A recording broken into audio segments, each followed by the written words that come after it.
Well, the water dispenser before you had to force it to get water. Now that I've put, if you can see, there's two of these red plastic washers, and now all you do is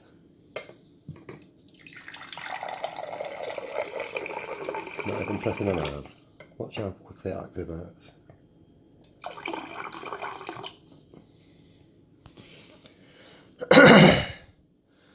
Also, it doesn't affect how far up the trough sits inside.